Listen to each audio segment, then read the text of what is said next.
Mateus capítulo 2, verso 1 diz assim: E tendo nascido Jesus em Belém da Judéia, no tempo do rei Herodes, eis que uns magos vieram do Oriente a Jerusalém e perguntaram: Onde está aquele que é nascido rei dos judeus? Porque vimos a sua estrela no Oriente e viemos adorá-lo. Amém. Existe uma interrogação sobre quem seriam estes sábios que vieram do Oriente por ocasião do nascimento do Senhor Jesus. E é claro que existem as possíveis respostas. Eu vou abordar então rapidamente quais são essas respostas. Primeiro, os sábios seriam mestres que se distinguiam no campo da matemática, da astronomia e da religião. Com frequência, eles eram conselheiros em cortes reais, auxiliando os monarcas com seus conhecimentos. Os sábios também podiam ser judeus que permaneceram nas imediações da antiga Babilônia após os tempos do cativeiro. Daniel foi o maior de todos os sábios da Babilônia nos tempos do cativeiro. Então estava impregnado a presença de Israel na Babilônia, trouxe uma cultura bíblica para aquele país, para aquelas pessoas. Estes sábios eram oriundos exatamente dessas regiões e poderiam ser inclusive então descendentes de judeus que tinham ficado habitando naquelas regiões pós-cativeiro. Uma coisa é certa, tudo indica que eles conheciam citações da Bíblia. Por quê? Eles falam aqui que foram tocados, impressionados por uma estrela. Em Números, capítulo de número 24, verso 17, há uma profecia, inclusive de um profeta que foi uma incógnita, mas ele falou coisas de Deus, o Balaão. Balaão profetizou dizendo: Vê-lo-ei, mas não agora, contemplá-lo-ei, mas não de perto. Uma estrela procederá de Jacó, e um cetro subirá de Israel, que ferirá os termos dos moabitas e destruirá todos os filhos de Sete. Os magos tinham conhecimento de que uma estrela iria brilhar na imensidão do universo, e essa estrela comunicaria uma revelação. E eles viram este sinal e compreenderam este sinal. A Bíblia diz que eles percorreram aquele antiquíssimo caminho que foi palmilhado por Abraão, quando saiu também da Mesopotâmia e foi dirigido por Deus para a terra de Canaã. Aquele mesmo caminho. Os magos, depois que entenderam o sinal da estrela, foram andando, caminhando, uma viagem longa. Eles foram guiados pela estrela, como Israel foi guiado pela nuvem e pela coluna de fogo no deserto. Deus os guiou até Israel, até Jerusalém e depois até Belém. A viagem que eles fizeram foi muito longa. É preciso entender que eles demoraram, desde o tempo em que eles saíram da casa deles no Oriente até chegar em Belém, foram pelo menos 1 ano de viagem, mas é possível que possa chegar a quase 2, e eu vou explicar por quê. No mínimo 1 ano de viagem. Então não era uma pequena viagem, não era um empreendimento, né, que você faz hoje de entrar no seu carro, ir ali em Brasília, ir ali em Tumbiara, ali em Goiás Velho e voltar para chegar cedo em casa. Não, era um empreendimento da vida. Deixar família, deixar filhos, deixar esposa, deixar trabalho, deixar a casa, a cama, o conforto e embrenhar-se numa viagem perigosíssima. Mas eles estavam movidos por um ideal mais elevado. Havia uma estrela brilhando. Era diferente, eles conheciam, porque eles estudavam a astronomia, os astros, o céu. Eles eram pessoas que eram dadas a cálculos. Eles tinham os métodos da antiguidade de analisar a movimentação dos astros, e aquela estrela era completamente diferente de tudo quanto se podia conhecer. Chegando a Jerusalém, eles começaram a perguntar: onde está aquele que é nascido rei dos judeus? Esta foi a pergunta que balançou a cidade de Jerusalém, sacudiu os alicerces da consciência humana.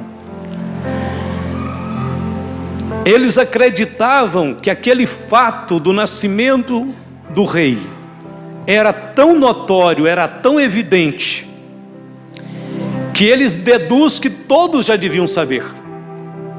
Eles chegam perguntando por um fato que eles acreditavam que todos da terra de Israel, que esperavam o rei, já sabiam. Mas o fato é que ninguém sabia. O menino Jesus estava morando já entre eles há mais de um ano, e eles não sabiam.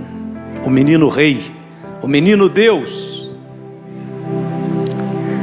Foi necessário Deus comunicar esta revelação por meios enigmáticos de uma estrela para esses homens lá no Oriente, porque os que estavam nas vizinhanças de Belém, em Jerusalém, não sabiam, nem mesmo os estudiosos das Escrituras, rabinos, sacerdotes, escribas, nenhum deles sabiam que Jesus já havia nascido.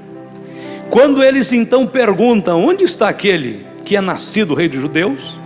A Bíblia diz que o rei Herodes e toda Jerusalém ficaram perturbados.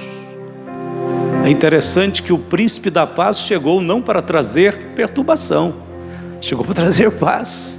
Mas eles ficaram perturbados por alguma razão. Estavam tão deslocados, tão desapercebidos, que a notícia da chegada do rei os pegou de surpresa. O rei Herodes era um rei ali naquele lugar. Porém, Herodes não tinha as credenciais para ser rei dos judeus, porque segundo as Escrituras, o rei dos judeus tinha que ser um descendente direto de Davi. A pergunta dos sábios provocou uma crise que foi necessário reunir o Sinédrio, Supremo Tribunal Religioso de Israel. O Sinédrio era composto por um grande número de estudiosos das Escrituras, homens que lideravam a religião em Israel. Eram príncipes dos sacerdotes, eram escribas do povo, que compunham o conselho. E então Herodes os convoca e diz: como está escrito na lei de vocês, de onde virá este rei?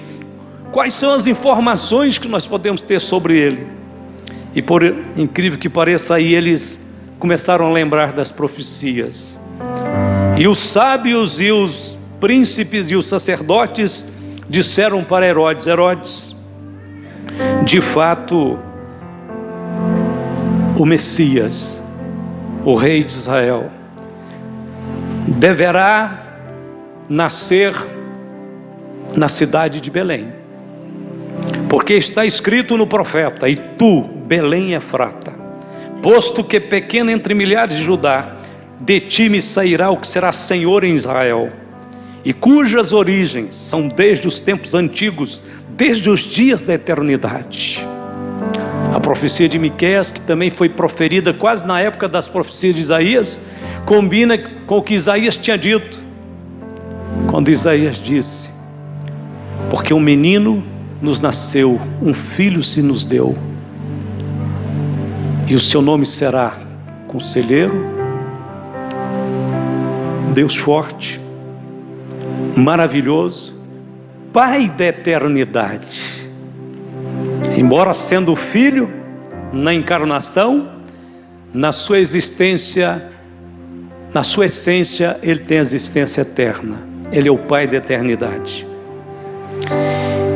Dito isto, Herodes volta-se para os sábios que estavam aguardando, provavelmente numa sala de fora, e ele diz: tá bom, o serviço de vocês por hoje está dispensado. E eles voltam para conversar com o sábio e dizem: ó, sigam então para Belém, e se vocês encontrarem o menino, voltem, me participem, que eu quero ir adorá-lo.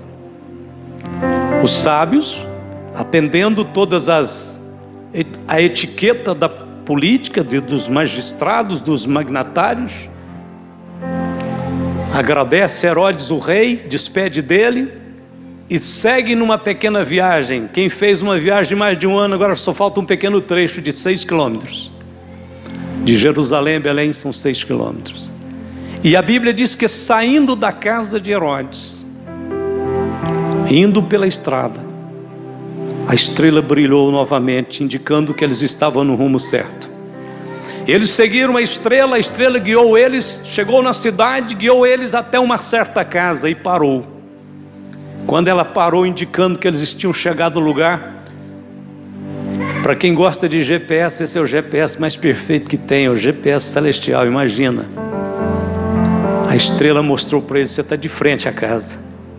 Outro dia a gente estava procurando uma rua no GPS, e o GPS fala assim: você está diante do destino já. O destino seu já chegou. A estrela estava dizendo para eles: vocês chegaram. E a Bíblia diz que eles param então ali, diante de uma casa. É interessante que eles não pararam, não foi diante da manjedoura. Quando Jesus nasceu naquela madrugada, ali em Belém, numa manjedoura, só foram visitá-los os pastores, que cuidavam das ovelhas nas vigílias da noite. Jesus já tinha nascido, já tinha saído da manjedoura, e José e Maria, talvez esperando uma maior recuperação de Maria, para cumprir as exigências da lei, da apresentação, da purificação, e até mesmo para evitar o fluxo de peregrinos que ainda estavam circulando pelas estradas naquele momento de recenseamento, eles ficam morando em Belém. Eles alugam a casa, eles ficam por ali alguns dias, quem sabe semanas, meses, aliás já devia ter no mínimo um ano. Então não é uma manjedoura como os presépios pintam, não. Os sábios chegaram numa casa, o menino já não era o bebezinho recém-nascido, era uma criancinha já em desenvolvimento. E a cidade era bastante singular que eles estavam em Belém. Por que Jesus nasceu em Belém? Primeiro, porque havia a profecia dizendo que ele nasceria em Belém. Segundo, porque Davi nasceu em Belém. O seu ancestral maior, que indicava o seu ministério, o seu ofício de rei. Jesus é um descendente direto de Davi. Então, na cidade de Belém, a cidade de Davi, onde Davi pastoreou ovelhas do seu pai, onde Davi foi criado, onde Davi cresce para ser rei, Deus disse durante a vida de Davi: Davi, um dos teus descendentes assentará sobre o seu trono, e o seu reino será eterno. Quando o anjo visitou Maria, ele disse: Maria, o santo que de ti há de nascer será chamado servo do Altíssimo, filho do Altíssimo, e o seu pai lhe dará o trono de Davi, e ele reinará eternamente na casa de Jacó. Só que tinha um detalhe: Herodes tinha dito para eles: quando vocês acharem o menino, vocês vêm me contar onde ele está para que eu possa adorá-lo. Mentira. Herodes estava mentindo. O plano de Herodes não era adorar, mas destruir, matar, aniquilar Jesus. Então os magos entram, e a viagem longa e cansativa. Eu até posso imaginar, quando eles chegam ali, a emoção toma conta deles. Eles investiram a vida, ou parte da vida deles, naquele projeto. Foi o maior projeto da vida dos magos. Aliás, esse é o maior projeto da sua vida também. Ver Jesus. encontrar Jesus, adorar Jesus. Eu estou falando alguma coisa contrária? Não, né? Quantos o grande projeto da sua vida é tudo isso e um pouco mais? Este é o grande projeto da nossa vida. Nesse sentido, nós estamos juntos com os sábios. Aliás, a Bíblia sempre fala que sábio é o homem que teme a Deus, né? Sábio é o homem, a mulher que teme a Deus. Vamos fazer aqui umas colocações, algumas analogias. Eles estavam chegando ali guiados por uma estrela. Aquela estrela representava a revelação e o governo de Deus sobre todo o universo. Ou seja, Deus pode articular, mexer, trabalhar em qualquer área para fazer acontecer os seus desígnios. A estrela estava sempre lá no alto, elevada. A estrela representava a soberania, o poder, o domínio de Deus, guiando aqueles homens até o seu filho. Outro detalhe importante, sabe quem te guiou um dia, Jesus? Foi Deus. Jesus disse: todo aquele que o Pai me der virá a mim, e aquele que vem a mim de maneira nenhuma lançarei fora. Quem nos deu a Cristo foi o Pai. O Pai nos conduziu a Cristo Salvador. Se nós conhecemos Jesus como nosso Salvador hoje, é porque o Pai nos revelou, nos trouxe, nos guiou até Ele. A casa que Jesus estava vivendo naqueles primeiros meses da sua vida, aquela casa representava exatamente aquilo que é humano. A casa está aqui embaixo, a estrela lá em cima, soberania, governo de Deus. Mas a casa aqui embaixo, encarnação do Verbo divino, a sua moradia entre os homens. Depois, a sua moradia no próprio homem pelo Espírito Santo. Quantas vezes durante aquela extensa caminhada, aqueles sábios não pararam, cansados, pelas noites frias ou pelo sol quente do dia, pararam e foram assaltados pela dúvida. E um olhou para o outro e disse: será que compensa tamanho sacrifício? Será que nós estamos certos? Será que nós estamos seguindo essa estrela? Será que não é imaginação nossa? Bom, por incrível que pareça, a nossa fé é algo absoluto, é algo seguro, é algo concreto. Mas tem dia que tem uma dúvida, tem um dia ou outro que tem um temor. Bate no coração, né, Senhor, meu Deus, tudo que o Senhor tem prometido, a Tua palavra é tão grande. Será, Senhor, que estamos todos certos? Um pregador estava pregando sobre o céu, sobre a vida eterna, sobre Jesus como caminho para uma nova morada celestial. E um cético, né, querendo causar perturbação, interrompeu e disse: pastor, e se isso não for verdade? O pastor parou e disse: amigo, é melhor você pedir a Deus para que tudo isso seja verdade, senão você está totalmente perdido. É melhor você acreditar e pedir a Deus que isso seja verdade, porque senão não tem solução para ninguém mais na terra, está todo mundo perdido. É bom você torcer para que isso seja verdadeiro, porque se isso não for verdadeiro, querido, nós estamos perdidos. Mas graças a Deus que é verdadeiro. Graças a Deus que o Senhor já confirmou de muitas maneiras, pela palavra, pelo Espírito, pelas experiências, pelas revelações, que há um céu, que há a vida eterna, que a salvação veio por meio de Cristo, que o sangue perdoa os pecados, que o homem pior que for neste mundo pode ser transformado, pode ser lavado pelo sangue. Será então que nós estamos no caminho certo? Será que chegamos no final da nossa caminhada?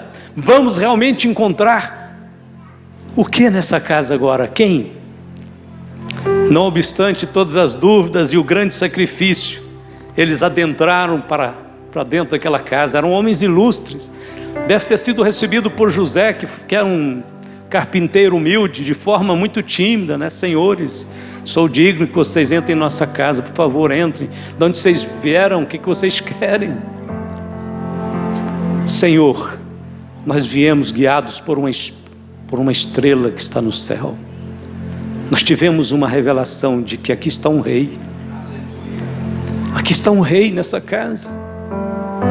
O rei está na sua igreja também. Os moradores de Belém não sabiam que havia um rei morando ali. Passavam na porta daquela casa sem saber de nada. Mas os magos disseram: viemos adorar o rei. Há um rei em nosso meio. Por favor, honre, respeite, louve, adore este rei. Este rei não é apenas o rei de uma cidade, de um país. Ele é o rei do universo. É o rei dos reis. José disse: entrem. Levaram eles até onde a criança estava, talvez num bercinho, numa cama, algo muito simples. E quando os sábios viram, eles disseram: é verdade, a estrela nos guiou no caminho certo. Eis aqui o rei. Eis aqui o rei. O menino estava lá. Eles não estavam enganados. A esperança que eles tiveram no coração e alimentaram eles durante aquele 1 ano de viagem tinha fundamento, tinha uma correspondência. Existe uma correspondência para a nossa esperança, querido irmão. Você tem esperança do céu? Tem esperança de ver Jesus? Sabe por que nós temos essas esperanças? Porque elas têm uma correspondência. Existe uma correspondência. Daqui uns dias a esperança nossa vai encontrar com o objeto. O objeto absoluto da nossa esperança existe, está nos aguardando. Como os sábios que sonharam 1 ano por aquele encontro. Chegou o momento em que o encontro foi consumado. E a Bíblia diz que eles então dobraram-se em adoração diante do menino Deus. Maria, José, humildes, simples, olhavam. Não podiam entender tudo, mas sabiam que estavam envolvidos no maior projeto do universo. Deus tinha-os arregimentado para fazer parte da história da salvação. Esta é a primeira vez na Bíblia, nos Evangelhos, que fala do menino Deus sendo adorado. É a primeira vez nos Evangelhos. É o primeiro ato de adoração registrado ao Senhor Jesus aqui na terra como o Verbo encarnado. E aí eles têm presentes. Eles não apenas adoram com gestos e com palavras, mas eles querem adorar ao Senhor com algo concreto. Eles têm presentes. E eles abrem os seus tesouros e retiram o primeiro presente, que era ouro. Ouro. Por que ouro? Porque o ouro na Bíblia, sendo um metal de grande valor, de grande beleza, foi usado em todo o Velho Testamento como símbolo da pureza, do valor, da realeza, da grandeza. Ouro aponta para a divindade de Jesus e para o seu ministério de rei, seu ofício de rei. Eles tiram outro presente, incenso. Mas incenso? Que incenso? Incenso era preparado com folhas de plantas aromáticas, era feito especialmente para ser queimado no lugar santíssimo, conforme recomendações divinas. O trabalho de queimar incenso era atribuído unicamente aos sacerdotes. Eles oferecem incenso àquela criança como símbolo do seu ofício sacerdotal. E o terceiro presente era mirra. Que é mirra? Mirra é uma resina extraída de uma árvore pequena, típica do norte da África, nas regiões ali do Mar Vermelho, que já são imediações da África. A palavra mirra significa amargo em árabe e é considerada como um remédio natural para curar feridas. E ela possui um forte poder antisséptico e anti-inflamatório. É uma árvore forte que sobrevive em uma região seca e sem recursos. Mesmo na escassez do deserto, esta árvore continua a gerar o seu fruto. Assim eram os profetas de Deus, homens que resistiam à perseguição, ao calor, à batalha, mas continuavam levando a mensagem de Jeová. Mirra para este menino significa que ele vai ser um profeta. Ele vai pregar com poder, ele vai anunciar a vontade de Deus, ele vai guiar os homens para o caminho, pelo caminho certo. O escritor aos Hebreus fez menção do ministério, do ofício tríplice de Jesus Cristo, quando ele escreveu: Jesus Cristo é o mesmo ontem e hoje e eternamente. Ontem é o profeta que já veio, hoje é o sacerdote em ação, eternamente é o rei que brevemente voltará. Como profeta, ele nos salvou da ignorância e da condenação do pecado. Como sacerdote, ele continua nos salvando do poder do pecado. Como rei, ele nos salvará do domínio e da presença do pecado. Depois daquele momento de adoração, eles levantaram com a alma limpa, lavada, e disseram: cumprimos a nossa missão. Da agora para frente, a nossa fé e confiança está nesse menino e no que ele vai fazer. Com certeza, aqueles sábios acompanharam de longe, distante, a história de Cristo, até a cruz, túmulo, ressurreição, ascensão. Se tornaram crentes, de longe mesmo, onde eles estavam. Qual era a crença, qual era o dogma, qual era a confissão daqueles sacerdotes? Nós adoramos o rei de Israel, nós servimos o rei de Israel, nós amamos o rei de Israel. E a Bíblia diz que, sendo por divina revelação, preste atenção nessas palavras, sendo por divina revelação avisados em sonhos para que não voltassem para junto de Herodes, partiram para a sua terra por outro caminho. Divina revelação, avisados por divina revelação em sonhos. Tem muita gente que pergunta: sonho é revelação? Pode ser. Aqui está dizendo que era divina revelação em sonhos. Então Deus pode manifestar revelações por meio de sonhos. Deus fala muito em sonhos. Na realidade, se você dá uma olhada no primeiro e segundo capítulo de Mateus, vão ter uns 5 versículos, uns 5 episódios, acontecimentos que Deus fala em sonhos, com José, com os magos, com os sábios, e todas as palavras foram reveladoras, diretivas, alertando, orientando o que fazer. E os sábios, embora a Bíblia nos manda obedecer às autoridades, mas é bom entender que a gente só deve obedecer às autoridades enquanto a atitude das autoridades não forem contra a verdade de Deus. Aqui está o Senhor revogando o mandamento de obedecer às autoridades por uma divina revelação. Diz: não volta para falar com Herodes, obedece ele, vai embora. E os magos, os sábios, foram embora. Por quê? Porque Herodes queria matar o menino. Então essa orientação divina pode repetir-se em outras circunstâncias. Poderá acontecer alguma época em que nós teremos que dizer não às nossas autoridades. Se elas disserem que não é para a gente cultuar a Deus, se disserem que nós não podemos pregar o Evangelho, nós vamos obedecê-las. Aí você tem que lembrar de Pedro e João lá no Sinédrio, quando eles disseram: calem a boca, parem de pregar. Ele disse: vocês acham razoável que nós vamos ouvir vocês e deixar de ouvir Deus que nos está mandando pregar? Não vamos deixar de falar do que temos ouvido e visto, vamos continuar pregando sim. Glória a Deus. Então tem a hora que é correto obedecer e ser submisso à autoridade, e tem a hora de dizer não também para elas, se for preciso. E a Bíblia diz que os magos então voltaram por outro caminho, e quando o anjo E quando eles foram embora, o anjo do Senhor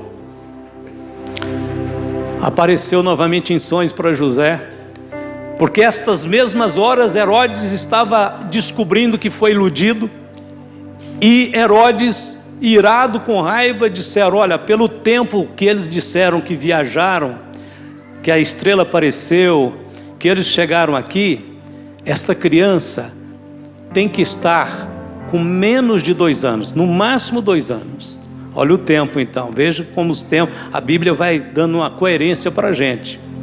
E o Herodes disse: então vocês vão para Belém e matem todas as crianças, todos os meninos de 2 anos para baixo, porque aí nós pegamos o rei, aí nós pegamos ele e aniquilamos ele e acabamos com ele.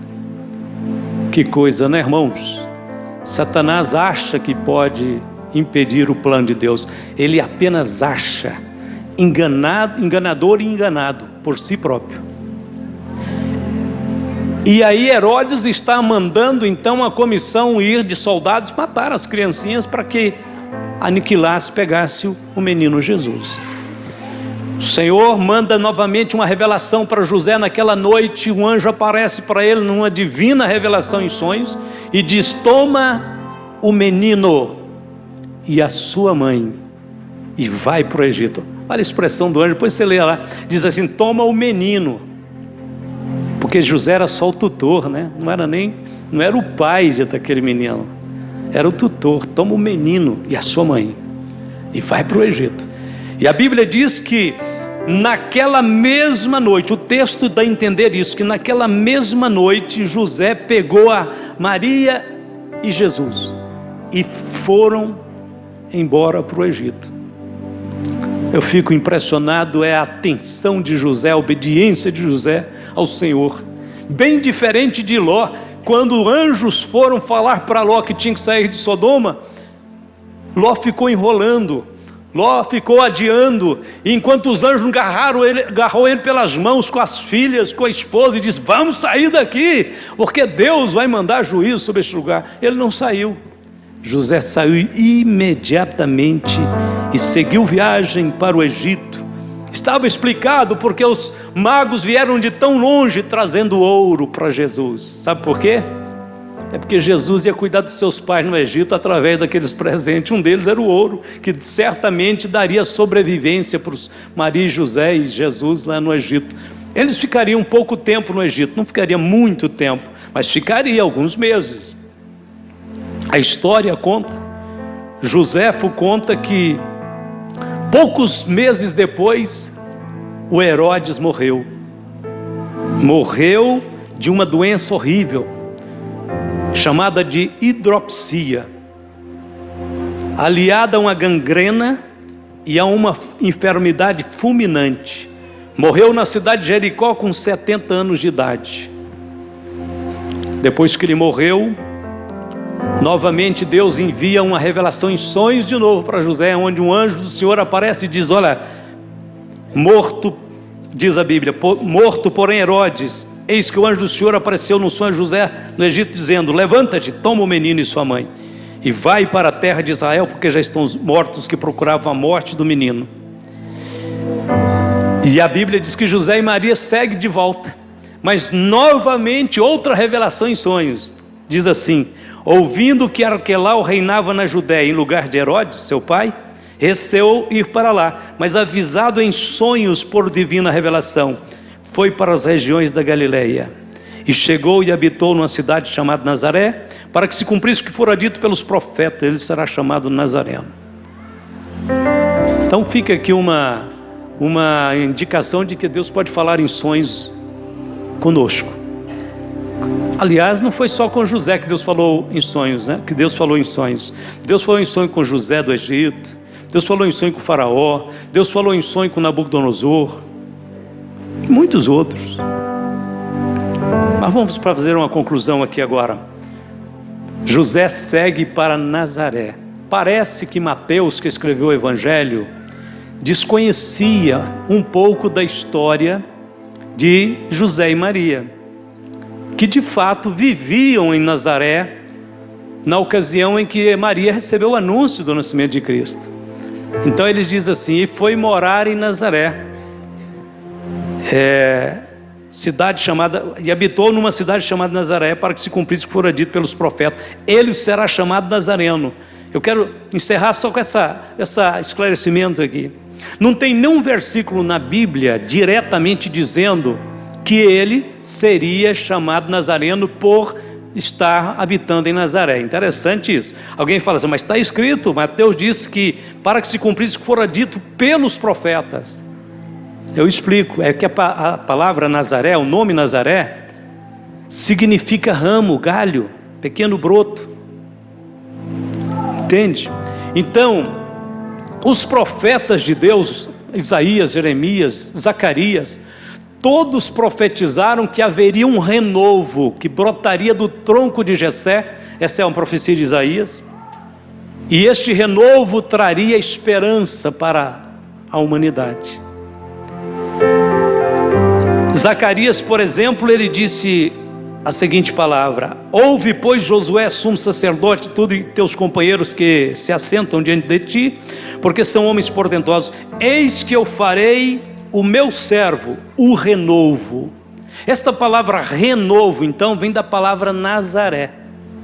Quando Jesus vai morar em Nazaré, ele estava literalmente cumprindo as profecias de que ele seria o renovo, um rebento, um broto. Nazaré quer dizer ramo, e Nazareno significa o rebento, o broto, anunciado pelos profetas. Jeremias disse: eis que vem dias, diz o Senhor, em que levantarei a Davi um renovo justo, e sendo rei reinará e prosperará, e praticará o juízo e a justiça na terra.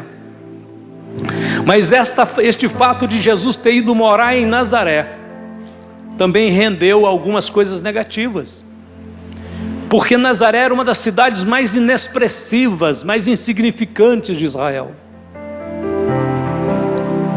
E quando Jesus começou seu ministério, a Bíblia diz que os apóstolos vieram falar para Natanael, disseram: olha, nós encontramos o Messias, ele é de Nazaré. Sabe o que Natanael falou? Pode vir alguma coisa boa de Nazaré? Disse-lhe Felipe: vem e vê. Quando ele encontrou com Jesus, Jesus disse: varão em que não há engano, honesto, justo. Ele assustou e disse: homem, de onde o senhor me conhece? Diz: eu te vi debaixo da figueira, lá onde você estava agora mesmo. Ah, Senhor, o senhor sabe tudo sobre a gente? Não, você disse que não pode vir coisa boa de Nazaré. Coisas maiores você vai ver. Você vai ver os anjos subindo e descendo sobre o Nazareno. Concluindo, este nome, Nazaré, deu ao Filho de Deus o título de Jesus Cristo Nazareno. O que significa isso? Significa que ele estava enraizado na humanidade, era o nosso representante legal, e estava revestido de virtude e poder. Pedro, explicando, disse: como Deus ungiu Jesus de Nazaré com Espírito Santo e com poder, o qual andou fazendo bem e curando todos os enfermos do diabo, porque Deus era com ele. Na porta do templo, Pedro disse para o paralítico: em nome de Jesus Cristo Nazareno, levanta-te e anda. A Bíblia diz que Jesus Cristo Nazareno foi reconhecido como um homem poderoso em palavras e obras, e que por meio dele Deus fez maravilhas em Israel. O Verbo se fez carne e se transformou no Jesus de Nazaré.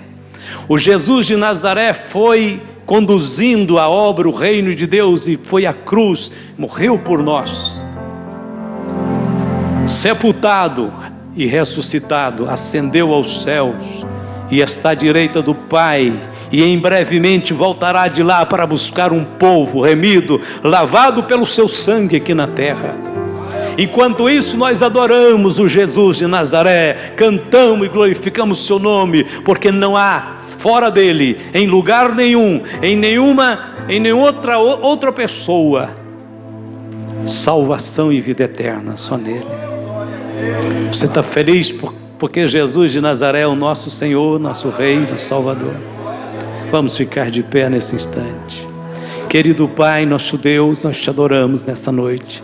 Queremos te dar graças, Senhor, porque esta história é a mais bela de todas, é a maior, é aquilo que maior poderíamos ouvir de informações que afetam a nossa existência, nossa vida presente e a nossa vida futura. Obrigado, Senhor, que tu viestes a este mundo, tu deixaste, Senhor, ser maltratado, afligido por nossos pecados. Obrigado, Senhor, que nos recebestes como filho, que nos deste, Senhor, uma nova vida, um novo nome, uma esperança gloriosa.